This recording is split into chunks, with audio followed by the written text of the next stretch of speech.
Assalamu alaikum. Today the topic of our presentation is empirical distribution with two examples, continuous plus discrete.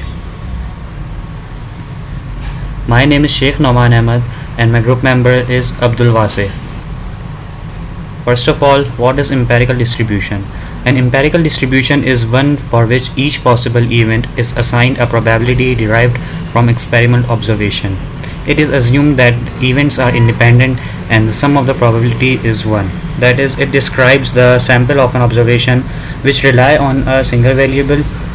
Its value is equal to the number of one observation,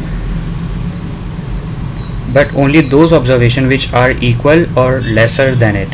The parameter of it are its observed values. It is only used when you don't know that there is a parametric distribution or not in your random variable. Basically, parametric distribution describes the shape of your distribution. For example, normal distribution. Let's take one more example. We have a large number of population of a city, and it can be in hundreds, thousands or lakhs, and counting it is very time consuming and money consuming too. We all know that. So what do? Is we take the population and we go ahead and we take a sample from it. In this case, we will take a single sample, for example, that is x1 all the way up to xn. So it has n points in the sample, and we call this sample an empirical distribution.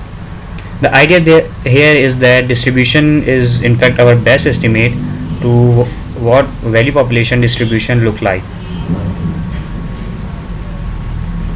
There is one advantage and disadvantage of empirical distribution. The advantage is no assumption beyond the observed values in the sample. That is, it will not assume any other values, but will take only the observed values. And the disadvantage is sample might not cover the entire range of possible values. That is, it may be possible that it does not cover its range of its values. Examples of empirical distribution. An empirical distribution may represent either a continuous or discrete distribution. We can say if it represents discrete distribution, then sampling is done on step, and if there is continuous distribution, then sample is done via interpolation.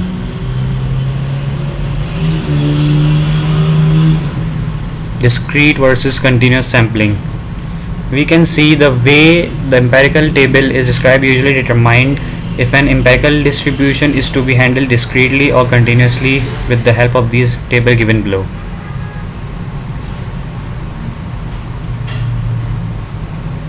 Over to you, Ase. Linear interpolation को continuous sampling में use करने के लिए जो discrete points होते हैं step के and में, वो एक लाइन सेगमेंट से कनेक्टेड होने चाहिए. ग्रीन से जो ये लाइन शो हो रही है, ये लाइन सेगमेंट है, और ब्लू से जो ये लाइंस जो शो हो रही हैं, ये स्टेप्स हैं. वाई एक्सिस के 20 पे, 10 पे, 20 पे, 35 पे और 40 पे जो ब्लू लाइन्स हैं, ये सब स्टेप्स हैं. डिस्क्रीट केस में ऑन स्टेप सैम्पलिंग हमें मिलती है दूसरे टेबल्स की प्रोबेबिलिटीज़ जमा करके. जैसा कि x equals to 0.4,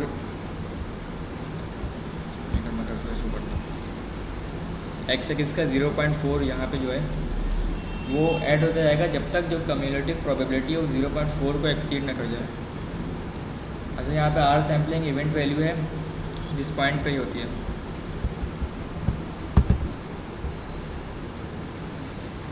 cumulative probability 0.1, 0.15 और 0.4 है, जो पहले एक्सीड हुई है 0.4 से, मीन्स यहाँ से. इसमें आर सैम्पलिंग वैल्यू 35 है. ये अच्छा, कंटिन्यूस केस में जो एंड पॉइंट होते हैं प्रोबेबिलिटी एक्यूमुलेशन के, वो नीडेड होते हैं. जैसे x इक्वल्स टू 0.4 है और x इक्वल्स टू 0.25, यहाँ पे x इक्वल टू 0.25 और 0.65 है, जो ये रिप्रेजेंट कर रहा है पॉइंट नंबर